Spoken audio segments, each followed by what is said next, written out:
It is a great pleasure to be talking to the students and faculty of Siglo 21 today. I have something new to tell you about. I'm going to suggest to you that being happy, having well-being, is a plausible personal goal, national goal for Argentina, and a plausible planetary goal. Now, if 60 years ago I had stood up before you and given a speech in which I said that more happiness and well-being was possible, you should not have paid attention. It would have been nonsense. And that's because Freud and Schopenhauer told us that the best we could ever do in life was not to suffer, not to be miserable. And indeed, that's a basic doctrine of psychoanalysis, which is so popular in Argentina. But there is something new under the sun in the 21st century. A science of well-being has developed, a science that has a theory of well-being, that measures well-being, and has interventions to increase your happiness and well-being. 60 years ago, all of our science was about misery and how to alleviate it. There was no theory of well-being. All of our measures 60 years ago were about misery, depression, anxiety, schizophrenia, alcoholism. And all of our interventions 60 years ago were about alleviating misery, not about building happiness. But now we have a science, and I want to tell you about the science. First, there is a theory that says there are 5 pillars of well-being. In English, the acronym is PERMA. P is positive emotion. E is engagement, when time stops for you. R is relationships. M is meaning and purpose, and A is achievement. These are the 5 elements of happiness and well-being that free people who are not suffering pursue. Now, all of you know that if you're successful in the world, if you're healthy, that produces happiness, that produces high PERMA. But what is new in the science is that being happy now, having high PERMA, has consequences. It has consequences in education, for example. So those of you who are students and are happy now and have high PERMA, you will do better on traditional measures of academic achievement than students who are low PERMA. The second consequence of being a happy person now is at work.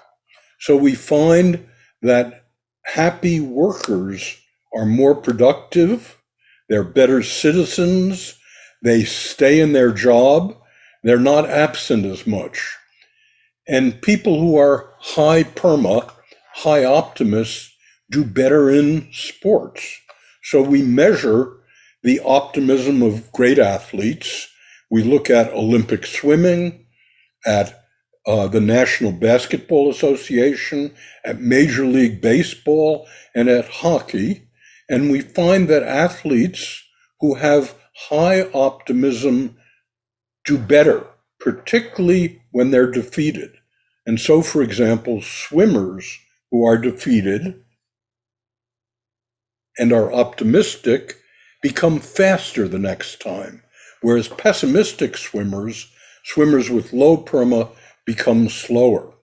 So the second major consequence of high well-being, of high PERMA now, is doing better at work.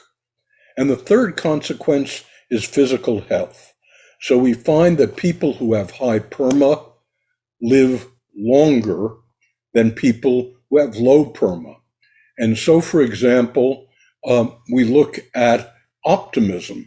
And we find that pessimistic people, if you're in the bottom quartile of optimism, if you're a high pessimist and have low PERMA, you live on average 6 to 8 years shorter than people who are optimists. So the third consequence of high PERMA is better physical health and longer life. Now, we have a theory of well-being. It consists of PERMA. We find that people who have high PERMA do better in education, they do better at work, and they have better health, and that people like people who have high PERMA more. And so the final thing that's happened in the last 30 years is in positive psychology, there are a series of interventions that if you have low PERMA now, you can raise your PERMA. One example of 12, for the next week, before you go to sleep, write down 3 things that went well today and why they went well. And so, for example, it might be seeing a beautiful sunset or hearing a good speech about positive emotion. We find that people who write those things down just for a week, their depression goes down, their life satisfaction goes up. And this lasts for 6 months or more. And so we have a theory of happiness, we have measures of happiness, and we have interventions of happiness. Now, I want to say something as I close about the COVID era and its relationship to happiness and well-being. So what we found in measures during the last 2 years is that young people have been particularly hurt by COVID. There are only 2 stages of human life in my simple theory of development. There's a stage of expansion and a stage of contraction. In the stage of expansion, which most of you are in now, you're finding work and you're finding a mate. Well, COVID seems to have interrupted your life, and that young people have been hurt more than people my age who are in an age of contraction, and poor people have been hurt more by rich people. But contrary to what we expected when COVID started, we've looked at mental illness during COVID. And in the first few months around the world in COVID, clinical depression and clinical anxiety increased. But to our surprise, as COVID has gone on, we found that people are resilient and that there are only small increases in the mental illnesses and in suicide during COVID. But there's a bigger effect, and it's relevant to your future. My view of mental illness is that mental illness is down here and mental health is up here. Mental health is having high PERMA, but the absence of mental illness doesn't lead to mental health. The absence of mental illness with low PERMA is languishing. Languishing is people who are not mentally ill, but their PERMA is low. Their positive emotion is low. Their engagement is low. Their relationships are not very good.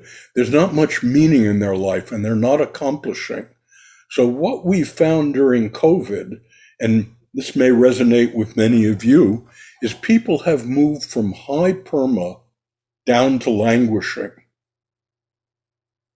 Well, that tells us that much of the future of coaching, of teaching, of education, of psychotherapy is not about curing mental illness.